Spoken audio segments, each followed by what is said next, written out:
Dari ayat yang ke-10 nanti kita semuanya lihat dalam perikop Musa diutus Tuhan ini sampai ayat 22. Kitab Keluaran pasal yang ketiga ayat yang ke-10 sampai ayat yang ke-22. Mari saya mengajak jemaat Tuhan membukanya. Alkitab saya halaman 60.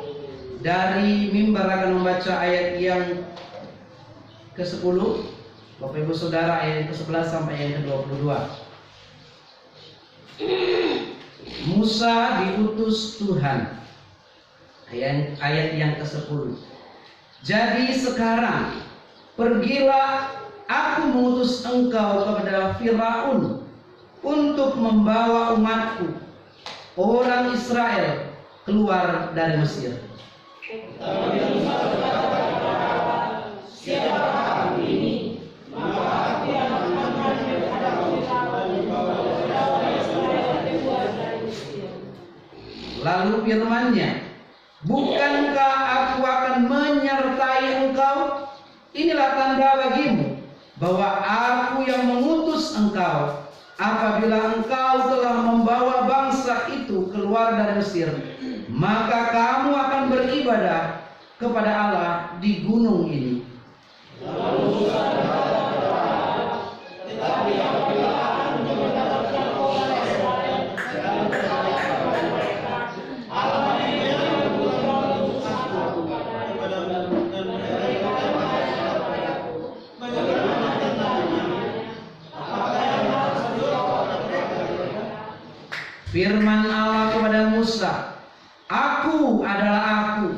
Lagi firman-Nya, beginilah kau katakan kepada orang Israel itu, akulah aku, telah mengutus aku kepadamu. Selanjutnya firman Allah kepada Musa, beginilah katakan kepada Israel, Tuhan Allah menjadi Allah Israel kepadaku, telah mengutus aku kepadamu, itulah namaku khusus selamanya, dan itu kuasa turun-temurun.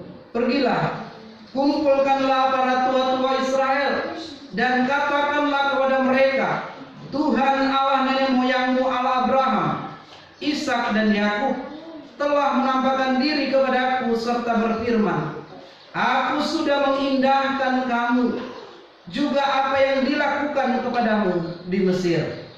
Jadi aku akan menuntut kamu keluar dari kesengsaraan di Mesir, menjadi orang Het, orang Amori, orang Feris, orang Hiti, dan orang Yebus.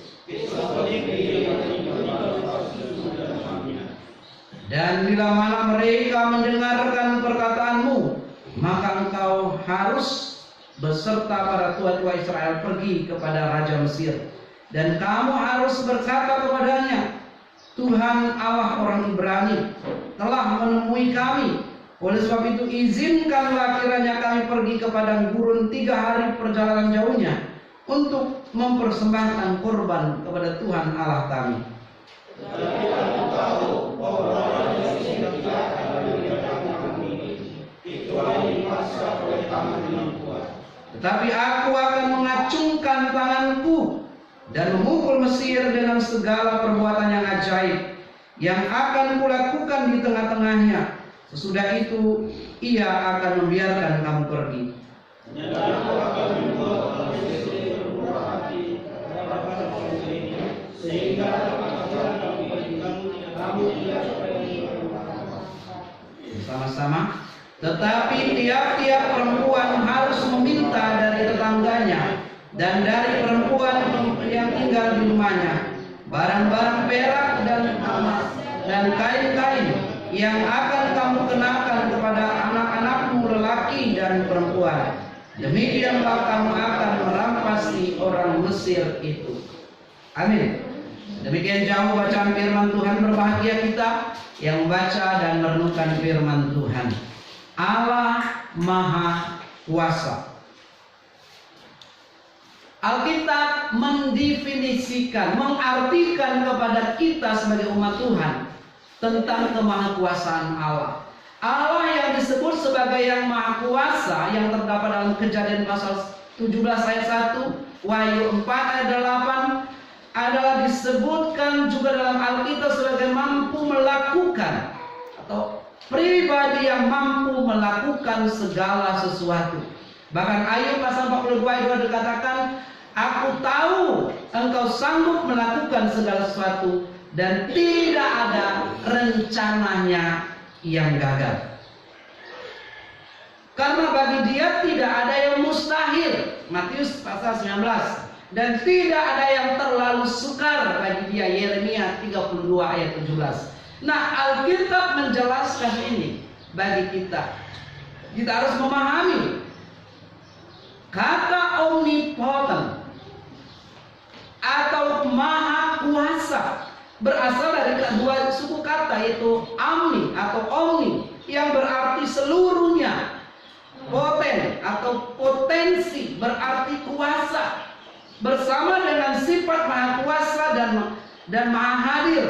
Atribut Allah ini mengikuti apapun yang dia lakukan. Allah yang tidak terbatas, Allah yang penuh dengan kuasa dan mujizat, maka ia juga berkuasa atas apapun, anything, di dunia ini bahkan di surga. Ia memiliki segala kuasa di atas segala-galanya dan di setiap waktu dalam berbagai cara dia menunjukkannya. Nah, Bapak Ibu Saudara yang kekasih sekalian sudah memahami bahwa dia Allah yang berkuasa. Apa yang perlu kita takutkan? Apa yang perlu kita bingungkan? Apa yang membuat kita tidak bisa mendekat kepadanya? Apa yang menghalangi kita mengenal dia? Dia menunjukkan kuasanya. Jadi ketika orang berkata, mengapa kalian orang percaya, orang Kristen menyembah Allah yang menjadi manusia? Apa jawaban Bapak Ibu Saudara? Sebagai apologet kita, Allah berkuasa, kita yang tidak berkuasa.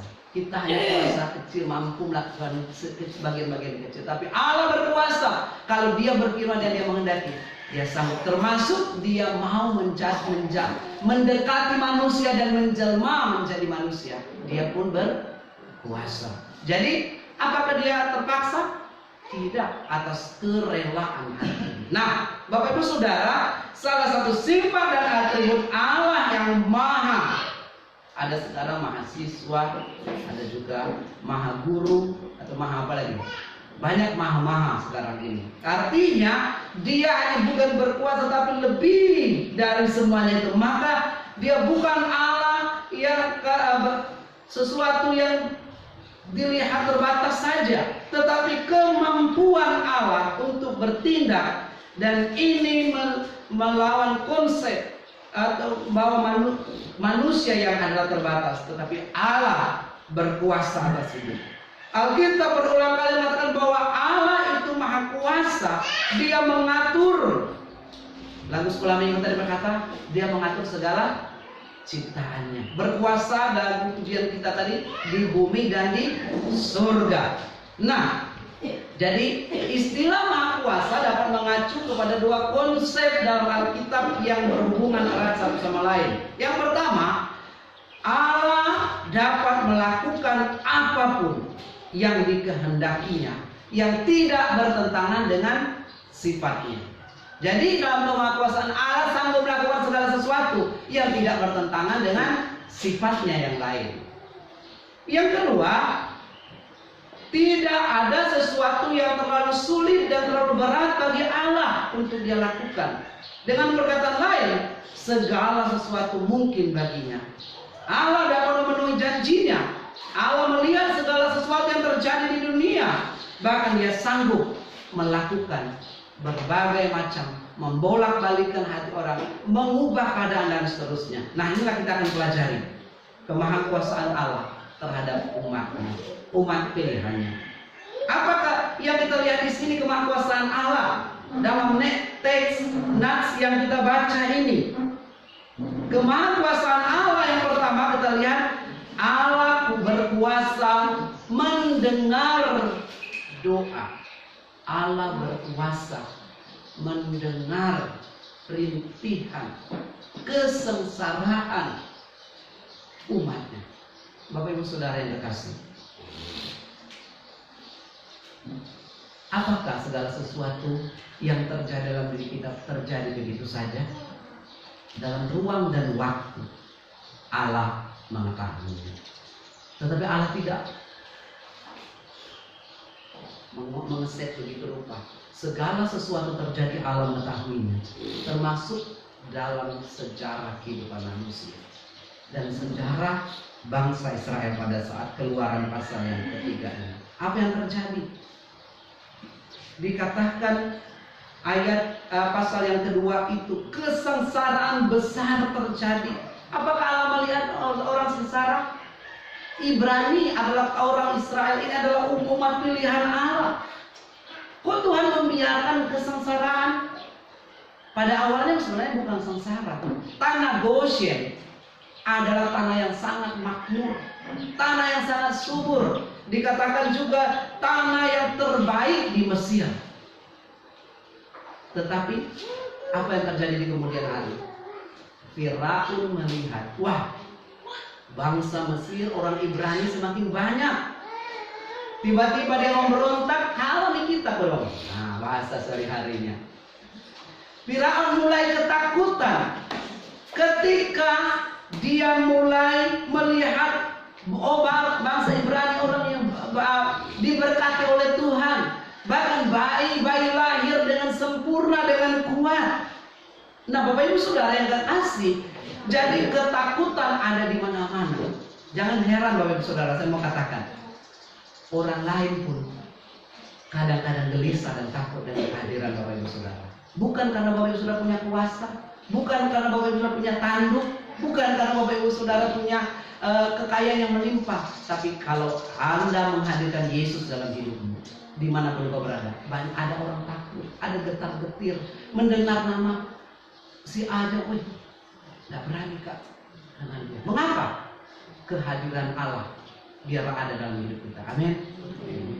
Orang Israel, Firaun yang raja mewah dan besar berkuasa atas Mesir, takut kehadiran orang Israel. Takut dengan apa?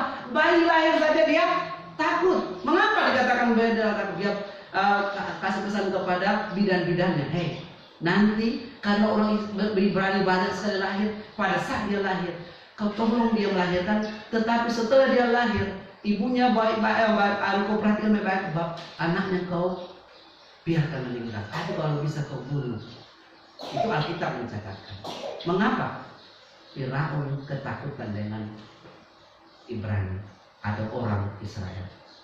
Adakah kehadiran kita menghadirkan Allah dalam lingkungan pekerjaan kita sehingga orang gentar dan takut juga? Paling tidak untuk berbuat dosa. Kalau di depan kita takut untuk ngajak bombe-bombean atau kita bicara. Itu berarti teman, agang kata orang Sulawesi Selatan, konco. Tetapi kalau kehadiran kita menghadirkan Allah dalam hidup kita seperti orang Ibrani, orang gentar. Firaun sebagai raja pun gentar. Saya bertemu dengan seseorang, saya tidak tahu juga, mungkin dia pernah lihat saya. Jadi dia bilang, saya baru duduk saja di satu acara dan saya tidak melihat dia, tetapi dia langsung, Pak Pendeta ya? Kok tahu? Padahal saya bukan pakai begini ya, kalau begini orang tahu, oh pendeta. Tetapi pakai biasa, saya orang kecil, ya Bapak Ibu sudah tahu sendiri, ya begitu. Tetapi pernah bilang, Pak Pendeta ya? Iya, kenapa? Bapak kenal dari mana? Tidak, dari mukanya saja. Oh, rupanya ada muka pendeta. Dan mudah-mudahan kehadiran kita pun demikian disukai oleh orang. Amin. Nah, poin yang pertama yang kita lihat, Allah berkuasa mendengar doa. Kesengsaraan dialami oleh umat Tuhan. Ayat yang ke-7. Ayo kita baca bersama-sama karena tadi tidak sempat dibaca karena dari sinode mengenai kita membacanya ayat yang ke-10. Ayat 7. Mari kita bersama-sama bacanya. 2, 3. Dan Tuhan berfirman, Aku telah memperhatikan dengan sungguh kesengsaraan umatku di tanah Mesir, dan aku telah mendengar seruan mereka yang disebabkan oleh pengerang-pengerang mereka. Ya, Garis bawahnya, Allah berkuasa mendengar doa. Allah mengetahui setiap keluh kesahmu. Ada orang berkata, Tenaji, tidak ada yang tahu saya. Hanya Tuhan yang tahu perasaan saya. Memang, tetapi ingat, apapun yang terjadi di bawah kolong langit ini, Tuhan mengetahuinya. Tuhan melihat kesengsaraan umatnya. Dikatakan bahwa di sini bangsa Israel untuk bertahan hidup, mereka harus kerja paksa, kerja rodi. Dan dari pagi mereka bekerja, tidak diberikan kesempatan untuk beristirahat. Nggak ada tidur siang. Kalau kita sekarang kalau bekerja itu, misalnya anggapnya bekerja di kebun orang, boleh nggak kita beristirahat? Boleh. Tapi kalau mereka membuat batu bata, kalau tidak bekerja di cambuk, tidak ada kesempatan beristirahat, apalagi uang sama sekali tidak dikasih. Tetapi ingat, nanti bagian akhir dari firman Tuhan ini, Tuhan mampu. Nah, Bapak Ibu Saudara yang kekasih, dikatakan kesengsaraan hidup yang dialami di muka bumi ini akibat apa kemarin? Dosa. Ini berkaitan ya, rupanya temanya yang disusun oleh Bapak Pendeta Falti. Bapak Ibu Saudara yang kekasih, Allah mendengar doa, tetapi memang di dunia di mana kita berada, yang namanya orang berdosa selalu ada akibatnya hidup sengsara. Kita mau tidur enak, kita mau makan enak, tapi kesengsaraan selalu mengikuti kita. Terlalu makan enak, terlalu makan banyak, dikatakan apa? Salah. Karena apa? Kolesterol, apa segala macam sudah menghimpit kita, asam urat dan segala macam, berat badan, gula dan tekanan darah. Mau apa namanya itu, mager, tahu mager? Malas gerak. Apa juga akibatnya? Enak nggak malas gerak itu? Enak, biasanya orang suka malas gerak. Saya apalagi kalau hari libur.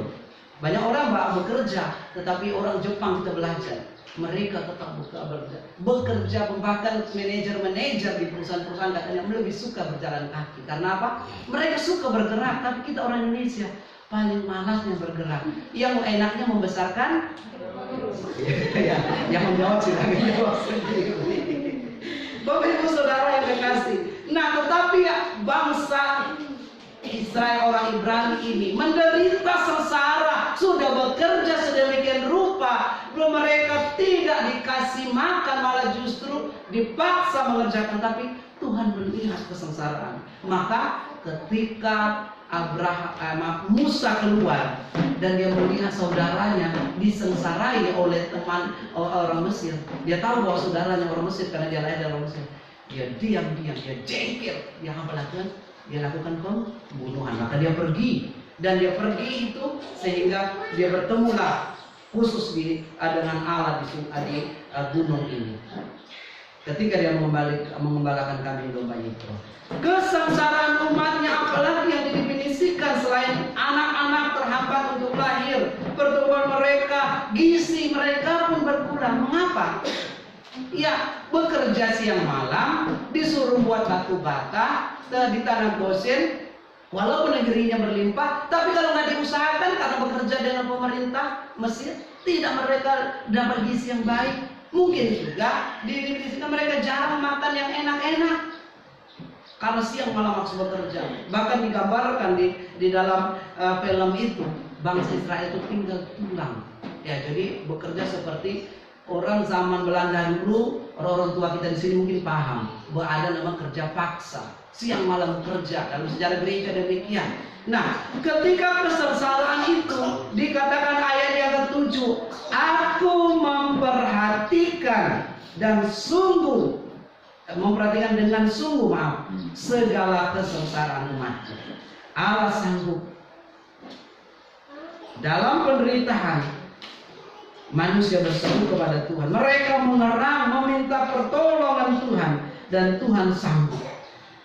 Apakah Tuhan benar-benar sudah melupakan umatnya ketika sengsara? Kadang-kadang kita merasa begitu. Tuhan di mana kah? Saya sengsara, saya susah. Saya sekarang sedang tertekan, di manakah engkau? Tapi Tuhan berbicara pada Musa, aku ada di sini. Poin yang kedua kita akan belajar. Setelah Allah menjawab dengan mendengar doa dan akan mengutus, poin yang kedua yaitu dikatakan kitab suci meningkapkan bahwa Allah sebagai pribadi dia sanggup melepaskan. Maka ayat yang ke-13, ayat yang ke-14 dan seterusnya, Allah yang berkuasa memperkenalkan diri dan mengutus Musa. Dia perkenalkan dirinya, nama siapa? Aku adalah aku. Ini Alkitab mendefinisikan ego eimi. Nah, kalau ego Allah yang berbicara maksud saya, ya saya. Jangan disamakan dengan seperti dewa matahari di Mesir. Nah, dikatakan Allah berkuasa, tetapi dia juga memperkenalkan dirinya karena manusia terbatas kepada orang di Athena. Kemarin kita belajar apa? Paulus berkata apa? Rupanya di Athena pun ada orang mengenal Allah yang tidak dikenal. Itulah yang kuberitakan, kata Paulus. Tetapi dalam keluaran ini Allah memperkenalkan dirinya. Siapakah dia? Dia adalah Allah nenek moyang. Tetapi kalau nenek moyang mereka tidak tahu karena mereka lahir di Mesir, mereka besar di Mesir, apa yang saya jawab? Maka ayat 14 ini menjawabnya dengan jelas bagi kita. Aku adalah aku. Lagi firman-Nya, beginilah kau katakan kepada orang Israel, akulah aku telah mengutus Musa kepadamu, atau aku kepadamu. Nah, Tuhan sendiri memberikan diri nama, aku adalah aku, dalam bahasa Ibrani-nya Yahweh, YHWH, dalam huruf mati semua. Sebuah frasa Ibrani yang menunjuk tindakan bahwa Allah yang berkuasa, Allah yang bertindak, Allah yang punya pribadi. Allah sebenarnya mengatakan kepada Musa, aku ingin dikenal sebagai Allah yang hadir dan aktif. Apakah Allah kita Allah yang hadir dalam hidupmu? Atau hanya hadir? Tuhan Allah hadir mana? Dalam rumah ini. Apakah kita hanya mengetahui Allah hadir di dalam rumah Tuhan saja? Dia memperkenalkan dirinya dan dia hadir di mana saja. Mari kita lihat di situ apa yang dilihat oleh Musa di gunung. Semak duri. Semak duri itu maksudnya pohon berduri. Terus dikatakan terbakar. Dia mau melihat dan melintas. Jangan-jangan salah lihat mata saya mungkin bahasa saya sehari-hari. Jadi dia mau ke arah sebelahnya. Tetapi Tuhan bilang apa? Waktu dia memperkenalkan dirinya, Musa, janganlah kau mendekat, tanggalkanlah kasutmu. Kasut itu apa sih? Sendal atau sepatu, alas kaki. Kenapa harus ditanggalkan? Inilah yang masih dikonsep oleh beberapa tempat ibadah. Tapi mudah-mudahan kita sudah paham betul. Tetapi konsepnya yang di sini dikatakan, mengapa Allah menyuruh Musa menanggalkan kasutnya?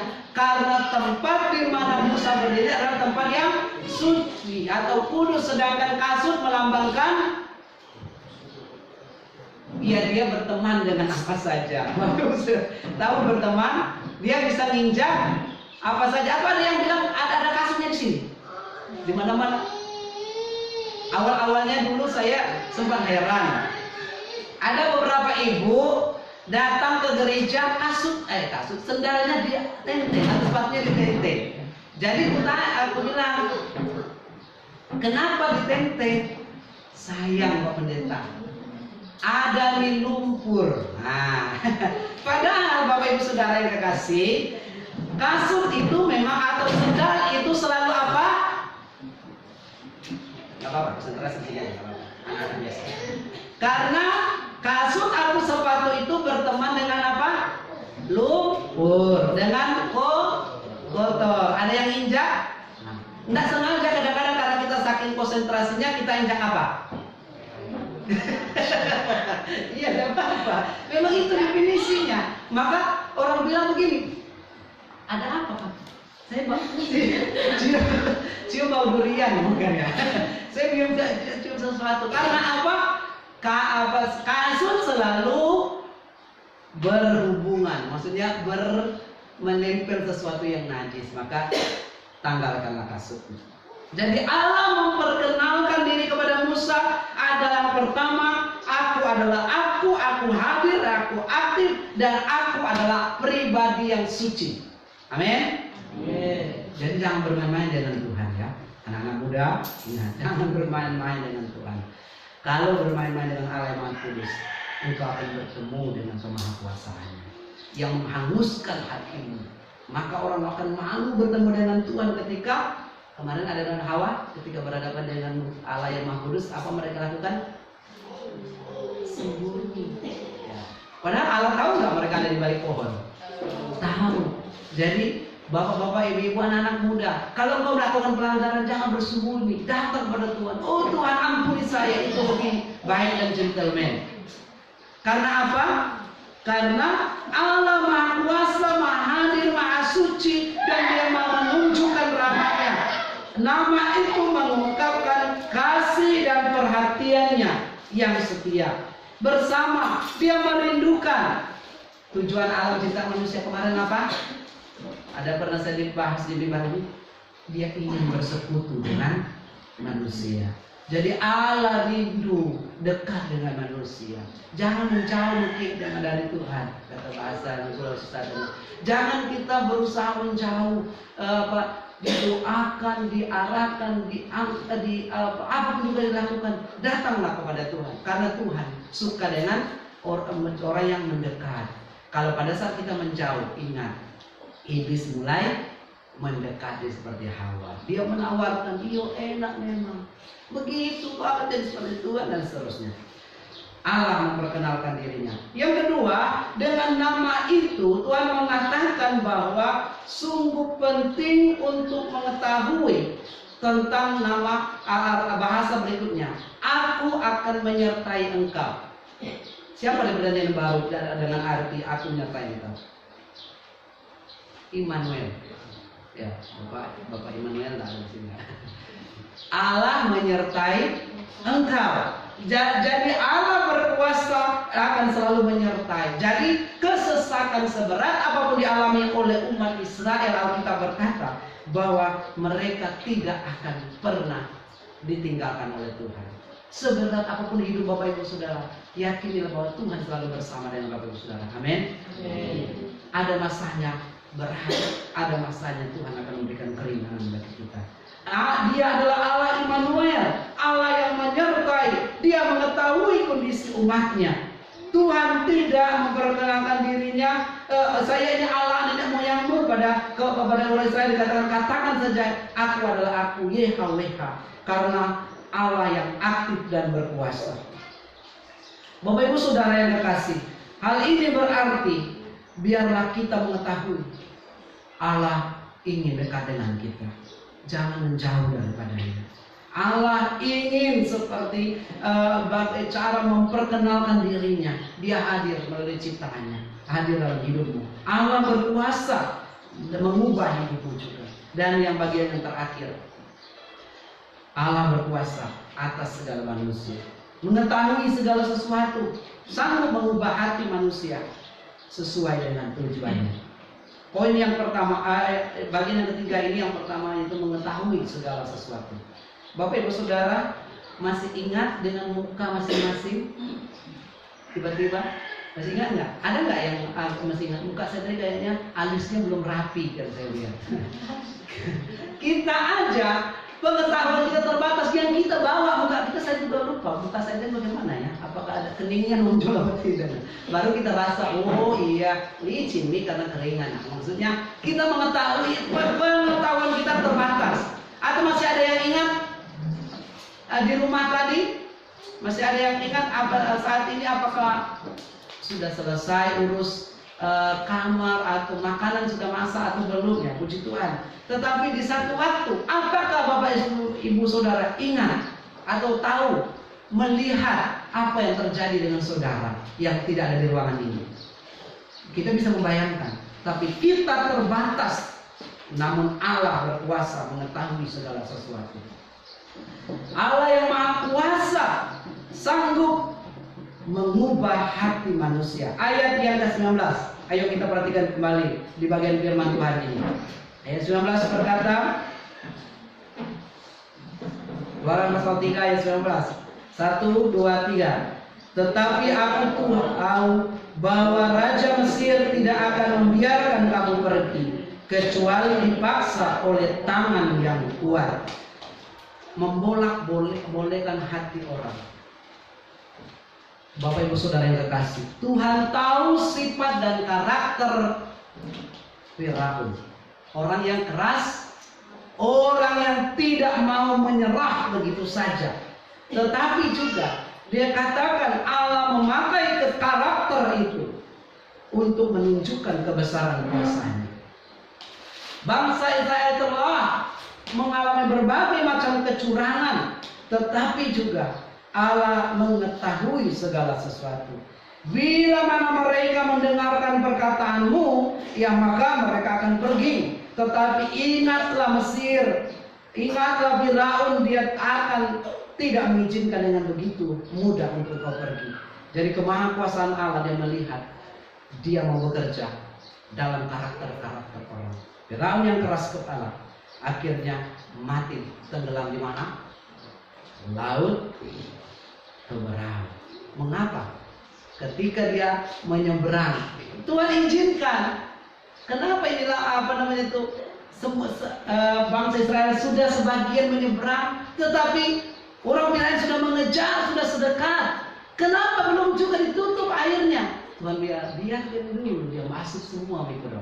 Ya maksudnya biar semua masuk ke dalam laut, jangan tersisa satupun. Itulah karya Allah untuk menyelamatkan kita, umat Tuhan pada waktu itu. Dan saat ini Allah pun mau menyelamatkan Bapak Ibu Saudara dari berbagai macam persoalan, kondisi dan persoalan yang terjadi.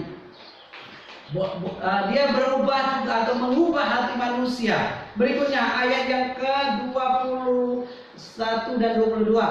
Dan aku akan membuat orang Mesir bermurah hati.